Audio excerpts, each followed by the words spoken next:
যে কুরবানির পশমে পশমে নেকি, এরকম কথা কোরআন হাদিসের কোথাও নাই। এদের পুঁজি কত খাটো আমি একটু আপনার দেখাই। এদের পুঁজিটা কত খাটো, এদের তলা পর্যন্ত হাত যায় কি না। আমি ছোট্ট একটা কিতাব বের করেছি, মিশকাত শরীফের চাইতে পরিচিত কিতাব, এর চাইতে পরিচিত কিতাব আর মুসলমানের কাছে কিছু অতি পরিচিত, প্রত্যেক মাদ্রাসায় পড়ানো হয়। বাংলাদেশের, ভারত পাকিস্তান বাংলাদেশের প্রত্যেকটা মাদ্রাসা, আমি দুটা হাদিস পড়ে আপনাদের নামাজ পড়াই দিব, ভয় পাবেন না। বাংলা ভারত পাকিস্তানের প্রত্যেকটা মাদ্রাসা, আলিয়া মাদ্রাসা, কওমি মাদ্রাসা, সব মাদ্রাসায় মিশকাত পড়ানো হয়। কথা কি বুঝতে পেরেছেন? সিলেবাসের আওতাভুক্ত মিশকাত, সেই মিশকাত পড়ানো হয়। এর সে পরিচিত কিতাব আর কিছু নাই। এটা টাইটেল কাছে বুখারী, মুসলিম, তিরমিজি, ইবনে মাজাহ, আবু দাউদ, নাসাই, ৭৬ হাদিস টাইটেল কাছে পড়ানো হয়। কথা বুঝতেছেন নাকি আপনারা? আলিয়াতে টাইটেল ক্লাসে, খারেজিদের কওমিদের দাওরা ক্লাসে, কিন্তু মিশকাত পড়ানো হয় দাখিল ক্লাস থেকেই। কথা কি বুঝতে পেরেছেন? সেই মিশকাত যদিও তারা সিলেবাস পড়ে, এটা এই কিতাব পড়ে না, কিন্তু এই কিতাব আমার মূল কিতাব থেকে বলতেছি। তো এর চাইতে পরিচিত কিতাব আর কিছু নাই। এই কিতাবের ধারণাও যে মুন্সির নাই, এই মুন্সি কি করে বলে যে আমি সহিহ হাদিস আলা মুন্সি? বলুন, এখনো পৃথিবীর কোনো মুন্সির সাহস হয়নি যে মিশকাত শরীফে কোনো জাল হাদিস তোলা হয়েছে। এটা কোটেশন গ্রন্থ, বিভিন্ন হাদিসের রেফারেন্স দিয়ে এখানে হাদিস কোট করা হয়েছে। সুবহানাল্লাহ বলেন। সেই হাদিসটারও জ্ঞান নেই। দেখেন আমি হাদিস পড়ে দিই আপনাদের।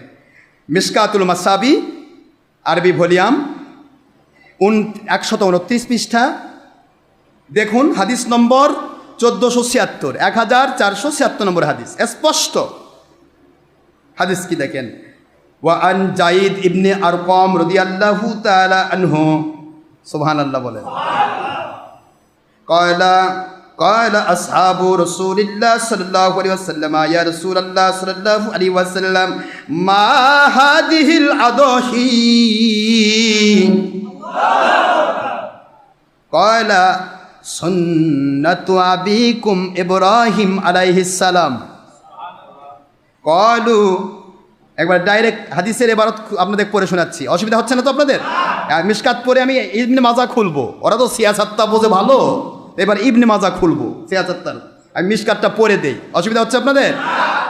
দেখুন, কলু, তারা বললেন, মা হাদিহিল আদাহিউ ইয়া রাসূলুল্লাহ সাল্লাল্লাহু আলাইহি ওয়াসাল্লাম। কয়লা মা হাদিহিল আদাহিউ, হুজুর বললেন, কয়লা বিকুল্লি শারাতিন হাসানা। সুবহানাল্লাহ বলেন। قالوا فالصوف يا رسول الله صلى الله عليه وسلم قال بكل شعرة من الصوف حسنة। সুবহানাল্লাহ বলেন। এক কথায় অর্থটা বুঝে নেন। আসহাবে কেরাম জিজ্ঞাসা করলেন রসুলকে, কলা আসহাবু রাসূলুল্লাহ সাল্লাল্লাহু আলাইহি ওয়াসাল্লাম, রাসূল পাক সাহাবাগণ জিজ্ঞাসা করলেন, ইয়া রাসূলুল্লাহ মাহিয়াল আদাহি, আদাহি শব্দটাই কোরবানি যে করব, এই কোরবানিটা কি জিনিস ইয়া রাসূলুল্লাহ, জানতে মন চায়। হুজুর যা বলেন তাই তো মানি আমরা, জানতে মন চায়। হুজুর বলেন, ইয়া সুন্নাতু আবিকুম ইব্রাহিম আলাইহিস সালাম, এটা তোমার আব্বা ইব্রাহিম আলাইহিস সালামের সুন্নত, আর আমার পক্ষ থেকে ওয়াজিব। বলেন না, নবীজির পক্ষ থেকে ওয়াজিব, আর ইব্রাহিমের পক্ষ থেকে অন্য নবী বা অন্য কোনো ওলির আমল হলে সেটা সুন্নত বা নফল হতে পারে, আর ওয়াজিব ফরজ করতে গেলে আমার নবীর আমল লাগবে। সুবহানাল্লাহ বলবেন না জোরে? এই যে আমার নবীজি করার কারণে আমাদের জন্য কোরবানি কি হয়েছে? ওয়াজিব হয়েছে। হুজুর যদি না করতেন তাহলে সুন্নত থেকে যেত। কথা কি বোঝা যায় আব্বা? এখন প্রশ্ন হলো, হুজুর বলে তোমাদের আব্বার সুন্নত, তোমাদের ইব্রাহিম খলিলুল্লাহ মিল্লাতে আবিকুম ইব্রাহিম হুয়া সাম্মাকুমুল মুসলিমিন, তোমাদের আব্বা তোমাদের নামকরণ করেছে, তিনি মুসলমানদের পিতা, তিনি তোমাদেরকে যে সুন্নত দান করেছেন সেই সুন্নত হচ্ছে কোরবানি। জোরে বলুন সুবহানাল্লাহ। সাহাবায়ে কেরাম বিজ্ঞ ছিলেন, অত্যন্ত বিজ্ঞ, পৃথিবীর সকল ওস্তাদের ওস্তাদ আখেরি নবী সাল্লাল্লাহু আলাইহি ওয়াসাল্লাম, আর আখেরি নবীর ওস্তাদ আল্লাহ পাক। সুবহানাল্লাহ বলবেন না? আল্লাহর ছাত্র আখেরি নবী, আর আখেরি নবীর ডাইরেক্ট ছাত্র হচ্ছেন সাহাবায়ে কেরাম। তাদের চাইতে জ্ঞানী পৃথিবীতে কোনোদিন আসেনি, আর কোনোদিন আসবেও না। একটু সুবহানাল্লাহ করবেন না জোরে? এই জ্ঞানী সাহাবায়ে কেরাম বলেন, আল্লাহর হাবিবকে জিজ্ঞাসা করতেছেন, ইয়া রাসূলুল্লাহ সাল্লাল্লাহু আলাইহি ওয়াসাল্লাম, এই কোরবানিতে আমাদের কি ফায়দা রয়েছে? সুবহানাল্লাহ। ফামা লানা ফিহা ইয়া রাসূলুল্লাহ, এর মধ্যে কি ফায়দা আছে ইয়া রাসূলুল্লাহ সাল্লাল্লাহু আলাইহি ওয়াসাল্লাম? হুজুর বললেন, লিকুল্লি, দেখেন স্পষ্ট, এবার পরিষ্কার হাদিসের ইবারত, এখানে আসছে বিকুল্লি শব্দ দিচ্ছেন, বিকুল্লি শারাতিন, প্রত্যেক পশম, শারুন মানে কি, প্রত্যেক পশমের পরিবর্তে হাসানা, একটি করে সোয়াব। সাহাবাই কেন আরজ করলেন, ইয়া ফাসসুফু ইয়া রাসূলুল্লাহ সাল্লাল্লাহু আলাইহি ওয়াসাল্লাম, ও আল্লাহর বন্ধু, আমরা তো ভেড়া জাতীয় কিছু প্রাণী দেখি, লোমক প্রাণী, যেগুলিকে প্রাণী বলা হয়, অত্যন্ত লোমওয়ালা, একবারে মিহি লোম, গুণে শেষ করা যাবে না এত লোম, এগুলির ব্যাপারে কি হবে ইয়া রাসূলুল্লাহ সাল্লাল্লাহু আলাইহি ওয়াসাল্লাম? হুজুর, যেই মেষের ইয়া দিয়ে কম্বল হয়, কি বলে না কেন বাবা, পশম দিয়ে কমরা হয়, কম্বল হয় না? তখন এই মেষগুলো বা এই ধরনের কম লোমশ যেই প্রাণীগুলো, এগুলির ব্যাপারে কি হবে হুজুর? আল্লাহর হাবিব বলেন, লিকুল্লি শারাতি মিনাস সুফি হাসানা, যতই লোমশ হোক আর যতই একেবারে মিহি লোম হোক, যত কোটি কোটি অগণিত লোম হোক, প্রত্যেক লোমশ প্রাণী, এই ভেড়া বা মেষ, এদেরও প্রত্যেক লোম পরিমাণ, এরা যে কুরবানি দেয়, এর লোম পরিমাণ সওয়াব দেওয়া হবে। জোরে বলুন সুবহানাল্লাহ। ভেড়া বা বকরি হলে 1 বৎসর বয়স কমের পক্ষে, কথা বুঝতেছেন নাকি? গরু হলে কমের পক্ষে 2 বৎসর বয়স, উট হলে 6 বৎসর বয়স। গরু আর মহিষ হলে কয় বছর বয়স? 2 বৎসর। এখন 2 বৎসর, এর মধ্যে দাঁতলো না দাঁতলো প্রশ্ন। অনেকে বলে যে না হুজুর দাঁতেনি, আপনি কনফার্ম কি না যে 2 বৎসর হয়েছে কিনা? 2 বৎসর হলেই কোরবানি হবে। সুবহানাল্লাহ। মানুষ মিথ্যে কথা বলে, যার কারণে আমরা দাঁতার কথা বলি, দাঁতলে আর এটার মধ্যে ভেজাল থাকে না, কারণ 2 বছরের আগে কোনো গরু বকরি দাঁতবেই না। কথা কি বুঝতে পারছেন? দাঁত উঠবে না। তো যাই হোক, এখানে প্রশ্ন হলো 2 বছর হলেই কোরবানি যথেষ্ট, 1 বছর ছাগল হলেই যথেষ্ট। আর যদি মেষ হয়, অর্থাৎ দুম্বা বা ভেড়া জাতীয় হয়, ভেড়া যেহেতু অল্পেই বড় হয়ে যায়, এই জন্য ভেড়া যদি 6 মাসেরও হয়, এটা হাদিসে এসেছে স্পষ্ট, 6 মাসের ভেড়া হলেও সেটা যদি 1 বৎসরের মতো দেখায়, ওকে জব করলে কোরবানি হবে। জোরে বলুন সুবহানাল্লাহ। আমি আপনাদের ক্ষেত্রে আরজ করি, এগুলি মাসতে করার সময় নেই, তবে আমি যেটা বলতে চাচ্ছিলাম সেটা হলো যে কোরবানির প্রত্যেক লোমে লোমে সোয়াব আছে, এ কথা কি সত্য না মিথ্যা?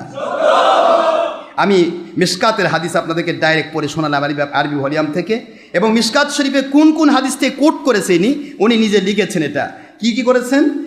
রাহু, এটাকে বর্ণনা করেছেন এই হাদিসকে আহমাদ ইবনে হাম্বল মুসনাদ আহমদ। সুবহানাল্লাহ বলবেন না? মুসনাদ আহমদ সহি হাদিসের কিতাব, মুওয়াত্তা মালিক সহি হাদিসের কিতাব, মুসনাদে আবু হানিফা সহি হাদিসের কিতাব, মুসনাদ আহমদ বিন হাম্বল সহি হাদিসের কিতাব, মুসনাদে আব্দুর রাজ্জাক সহি হাদিসের কিতাব, মুসান্নাফে আব্দুর রাজ্জাক সহি হাদিসের কিতাব, মুসান্নাফ ইবনে আবি শাইবা সহি হাদিসের কিতাব। সুবহানাল্লাহ বলবেন না? তারপরে সিয়াসেত্তার ভিতরে লিখেছেন ইবনে মাজা, এই যে আমি এনে এসেছি ইবনে মাজা, এরপরে মিশকাত, মিরকাত, আসাদুল উমাদ, সুনাদ দারিমি, দারিকুতনি, কিতাব আল আথহার, মুসনাদ আহমদ বিন হাম্বল, মুওয়াত্তা মালিক, মুওয়াত্তা মুহাম্মদ, সমস্ত সহিহ হাদিসের কিতাব। জোরে বলুন সুবহানাল্লাহ। আপনারা কষ্ট পাচ্ছেন? তাহলে আপনারা বলেন তো, প্রত্যেকটা লোমের পরিবর্তে সোয়াব আছে, এই হাদিস কি আছে? এই বাতিল 72 কোম্পানির নির্লজ্জ বেহায়া মুন্সি কি বলল? কয় কোনো হাদিসের না, এটা জাল হাদিস। তাহলে মিশকাত পড়ারও কপালে জোটেনি, এই কবে ওই হাদিস পড়ল? মানে বিদেশি মুরব্বীদের চটি বই পড়ে পড়ে ওগুলা অনুসরণ করে লেখে, আর মানুষ বুঝে আমি কত বড় লেখক।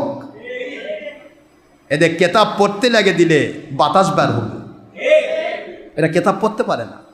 আজ পর্যন্ত এদের মুখ দিয়ে সনদ সহ একটি হাদিস আমরা পড়া শুনিনি। আপনারা শুনেছেন কি জানি না, শুধু কয় সহি হাদিস। কারণ এদের পীর সাহেব মানে না শায়েক মানে, এদের পীর হচ্ছে ঘড়ির মেকার আলবানি, আর কথা বলেন কেন, আর মোহাম্মদ বিন আব্দুল ওয়াহাব নজদি, নবীজি পাক সাল্লাল্লাহু আলাইহি সাল্লামের ভাষায় শয়তানের শিং। বুখারীর হাদিস, কিসের শিং? কর্ণ শয়তান। হুজুর বলেছেন এই শয়তানের শিং হলো এদের পীর সাহেব। আমি আপনাদেরকে সিয়াসাতটা খুলে হাদিসটা বলে শেষ করে দেই। ইবনে মাজার হাদিস, সিয়াসাতটা দেখেন, ইবনে মাজা শরীফ খুলেছি, আরবি ভলিউম না বাংলা? বাবারা দেখো তো, ইবনে মাজা 226 পৃষ্ঠা। কত পৃষ্ঠা? 226 পৃষ্ঠা ইবনে মাজার 3127 নম্বর হাদিস, মনে রাখবেন 3127 নম্বর হাদিস। 76 হাদিস এরা বলে সহি হাদিসের গ্রন্থ এরা কয় 6টা, আর আমাদের ভাষায় 50টা। কত কোন কেন 6টা, তাহলে 6টার ভিতরে এটা একটা, তাহলে সহি না জাল? আচ্ছা, সহি হাদিসটাও কপালে জোটেনি পড়বার। এর আগে সে কোরবানি 7 ভাগে দেওয়া যায় এটা নিয়ে একবার ডাইরেক্ট বলেছে। আমাদের এক ছেলে বলতেছে যে আপনি কোরবানি 7 ভাগে দেওয়া যাবে, এটা তো বুখারী মুসলিমে আছে, তিরমিজিতে আছে, ইবনে মাজাতে আছে, আবু দাউদে আছে, নাসাইতে আছে, সব 76 হাদিসের কিতাবে আছে। এবং আপনার শায়েখ আপনাদের সবচেয়ে বড় আলে হাদিস দাবিদার যারা, তাদের বড় শায়েখ শহীদুল্লাহ মাদানী, অমুক মাদানী, মতি মাদানী, ওরফে পাদানি, কথা করছেন না কেন? এরা সবাই তো স্বীকার করেছে যে এটা 7 ভাগে কোরবানি করা হাদিস সহি রয়েছে। তা আপনি বলতেছেন নাই কেন? কয়রা তো আছে, তোমরা মানো, ওটা আমি মানি না। কি বুঝলেন? এ সহি হাদিসও মানে না, এ বিদেশি মুরব্বীদের মাল কামায়, মানে মাল কামায়। এর নাম আব্দুর রাজ্জাক সুনুন মুন্সি, নির্লজ্জ বেহায়া। সারা জীবন বলেছে যে মাযহাব মানা শিরক, কবিরা গুনাহ। গত ইয়াতে আসছে, আপনারা ফেসবুকে দেখেছেন কি? আসে, আমাদের কাছে নিয়ে যাবেন। আল্লাহর কসম, আল্লাহর কসম, অল্লাহ অল্লাহ অল্লাহ, আমি আব্দুর রাজ্জাক কোনোদিন মাযহাবের বিরুদ্ধে কইনি। পেলা কি এমনি পড়ে বাবা? কাম হচ্ছে ডক্টর আশরাফ সিদ্দিকীর এই গুনাহগারের দ্বারা কিছু কাম হচ্ছে ইনশাআল্লাহ। বলেন মালিক কবুল করুন। আমি 76 হাদিস সনদ সহ বলে দিচ্ছি, এই হাদিস বলে শেষ করছি। 3171 নম্বর 127 নম্বর হাদিস, 700। এটা ইসলামী ফাউন্ডেশন, এটা তো আর এটা হয়তো নাও পড়তে পারে, বাংলা দিয়ে দিলাম। ইসলামী ফাউন্ডেশন 3 নম্বর খণ্ড 136 পৃষ্ঠা, মিশকাত শরীফের 129 পৃষ্ঠার 1476 নম্বর হাদিস, যেটা বলে দিলাম কেবল। এরপরে আপনি পাবেন ফয়জুল কালাম, আমাদের খারেজি ভাইদের আব্বা ফয়জুল্লাহ, তার লেখা ফয়জুল কালামের 191 পৃষ্ঠার ভিতরে এই হাদিস তিনি তুলেছেন, এবং তাদের সব মুরব্বী তুলেছেন এই হাদিস। ভালো করে শুনুন, এই কিতাব অসংখ্য হাদিসে আসছে, এখন আর সময় নেই, আমি যেহেতু শেষ করব। দেখেন কি বলেছে। হাদ্দাসানা মুহাম্মদ ইবনু খলাফ ইল আসকালানি রহমতুল্লাহ আলাই ক্বালা হাদ্দাসানা আদাম ইবনু আবি আয়াস রহমতুল্লাহ আলাই, মুখস্থ রাখেন। হাদ্দাসানা মুহাম্মদ ইবনু খলাফ, মোহাম্মদ ইবনে খলাফ রহমতুল্লাহ, তিনি আমাদের নিকট হাদিস বর্ণনা করেছেন। আসকালানি, তার উপাধি আসকালানি রহমতুল্লাহ আলাই। ক্বালা হাদ্দাসানা, তিনি বর্ণনা করেছেন। আদাম ইবনু আবি আয়াস রহমতুল্লাহ আলাই, তিনি বলেন আমাদের কাছে হাদিস বর্ণনা করেছেন। আদাম ইবনু আয়াস রহমতুল্লাহ, তিনি হাদিস বর্ণনা করেছেন। ক্বালা, তিনি বলেছেন হাদ্দাসানা, আমাদের নিকট হাদিস বর্ণনা করেছেন সাল্লাম ইবনু মিসকিন রহমতুল্লাহ, তিনি আমাদের নিকটে হাদিস বর্ণনা করেছেন। ক্বালা, তিনি বলেছেন হাদ্দাসানা আইজুল্লাহি, তিনি বলেছেন আমার নিকটে আইজুল্লাহ হাদিস বর্ণনা করেছেন রহমতুল্লাহ আলাই। ক্বালা, তিনি বলেছেন আন আবি দাউদ রহমতুল্লাহ আলাই, ইমাম আবু দাউদ রহমতুল্লাহ। কথা বুঝতেছেন আপনারা? 76 হাদিসের নাম কি? আবু দাউদ। তো ইমাম আবু দাউদ তিনি বলেছেন আন যায়েদ ইবনে আরকাম রাদিয়াল্লাহু তাআলা আনহু, উৎকৃষ্ট সাহাবী যায়েদ ইবনে আরকাম রাদিয়াল্লাহু তাআলা আনহু, তিনি বলেছেন, কি বলেন? তিনি আন যায়েদ ইবনে আরকাম, তিনি বর্ণনা করেছেন ক্বালা আসহাবু রাসূলিল্লাহ সাল্লাল্লাহু আলাইহি ওয়াসাল্লাম। মিশকাতের হাদিসে মিলতেছে। ক্বালা আসহাবু রাসূলুল্লাহ সাল্লাল্লাহু আলাইহি ওয়াসাল্লাম, আসহাবে রাসূলুল্লাহ সাল্লাল্লাহু আলাইহি ওয়াসাল্লাম জিজ্ঞাসা করেন। ক্বালা আসহাবু রাসূলিল্লাহ, রাসূল পাক সাল্লাল্লাহু আলাইহি ওয়াসাল্লামের সাহাবায়ে কেরাম জিজ্ঞাসা করলেন। কি জিজ্ঞাসা করলেন? দেখেন একবার স্পষ্ট হাদিস। ইয়া রাসূলুল্লাহ, নবীকে ইয়া নবী ইয়া রাসূল বলা যায় না? যায় না? নাকি এখানে আয়ুহান নবী ইয়া রাসূলুল্লাহ, এ সব লাইন মুখস্থ রাখেন। ইয়া রাসূলুল্লাহ সাল্লাল্লাহু আলাইহি ওয়াসাল্লাম 76 সনদে বলতেছি নবীকে ইয়া রাসূলুল্লাহ, ইয়া হাবিবাল্লাহ, ইয়া নবী, ইয়া রাসূল ডাকায় সাহাবীদের আমল হক ফেরকা, নাজাতি ফেরকার আমল বাতিল 72 ফেরকার বিরোধী। বাতিল 72 ফেরকা ইয়া রাসূল ইয়া নবী আল্লাহর পক্ষে নয়। ইয়া নবী ইয়া রাসূল বলা যাবে না, শিরক হয়ে যাবে, নাউজুবিল্লাহ। বলেন ইয়া রাসূলুল্লাহ সাল্লাল্লাহু আলাইহি ওয়াসাল্লাম, আল্লাহর বন্ধুকে জিজ্ঞাসা করেন, আয় আল্লাহর রাসূল, ইয়া রাসূলুল্লাহ সাল্লাল্লাহু আলাইহি ওয়াসাল্লাম, মা হাদিহিল আদাহি, এই কুরবানি ব্যাপারে আমাদেরকে জানান, এটা কি জিনিস? সুবহানাল্লাহ বলেন। ক্বালা সুন্নাতু আবিকুম ইব্রাহিম আলাইহিস সালাম, এটা ইব্রাহিম আলাইহিস সালামের সুন্নত। ক্বালু ফামা লানা ফিহা ইয়া রাসূলুল্লাহ সাল্লাল্লাহু আলাইহি ওয়াসাল্লাম, তারা বললেন ইয়া রাসূলুল্লাহ এর ভেতরে কি রয়েছে, ফায়দা কি, ফজিলত কি, মর্তবা কি, ফামা লানা এর মধ্যে আমাদের কি উপকার রয়েছে। ক্বালা রাসূলুল্লাহ সাল্লাল্লাহু আলাইহি ওয়াসাল্লাম বিকুল্লি শারাতিন হাসানাতুন, ক্বালু ফাসসুফু ইয়া রাসূলুল্লাহ সাল্লাল্লাহু আলাইহি ওয়াসাল্লাম, ক্বালা বিকুল্লি শারাতিন মিনাস সুফি হাসানা। আল্লাহর হাবিব বলেন, সাহাবায়ে কেরাম, আমার সাহাবায়ে কেরাম রাদিয়াল্লাহু তাআলা আনহুম, বিকুল্লি শারাতিন হাসানা, এর প্রত্যেকটা পশমের মধ্যে একটা করে সওয়াব রয়েছে। সুবহানাল্লাহ। ক্বালু ফাসসুফু ইয়া রাসূলুল্লাহ সাল্লাল্লাহু আলাইহি ওয়াসাল্লাম, আয় আল্লাহর বন্ধু, লোমশ প্রাণী যেগুলো ভেড়া, মেষ, এই জাতীয় প্রাণী কি হবে, এদেরও কি তাই? নবীজি বললেন বিকুল্লি শারাতিন মিনাস সুফি হাসানা, সমস্ত লোমশ প্রাণী, সেটা যদি মেষ হয় অথবা দুম্বা অথবা আপনার ভেড়া হয়, এই ভেড়া জাতীয় এটা এরও পশম পশম পরিমাণ সওয়াব রয়েছে। তাহলে হাদিসে আছে এটা ঠিক না, কিন্তু এই দুনিয়ার মাল কামায়ের ধান্দাবাজ 2 নম্বর মুন্সি মুখ দিয়ে বলল নাই, ওটাই ঠিক। কি কথা বলেন না কেন? তাহলে এরা এইরকম ধান্দাবাজ, এইরকম ছলচাজিরিবাজ, মিথ্যাবাজি, এরা সারা জীবন মিথ্যা কথা বলে আর মানসক বলে আমরা সহিহ হাদিস মানি। আমি আমার সম্মানিত আহলে হাদিস ভাইদের পায়ে হাত দিয়ে বলছি, আপনারা যাদেরকে নিজেদের মুরব্বী হিসেবে গ্রহণ করেছেন, নিজের প্রাণের তাজ, শায়েক, পীর সাহেব বানাইছেন, এদের ব্যাপারে একটু সাবধান থাকেন। এরা কিন্তু হাদিস মানে না, এরা বিদেশিদের টাকা কামাই করার ধান্দায় জাল হাদিস আর সহিহ হাদিসের বাষ্প তুলে আপনাদের চোখ ঘোলা করে দিয়ে মাল কামাই করতে চায়।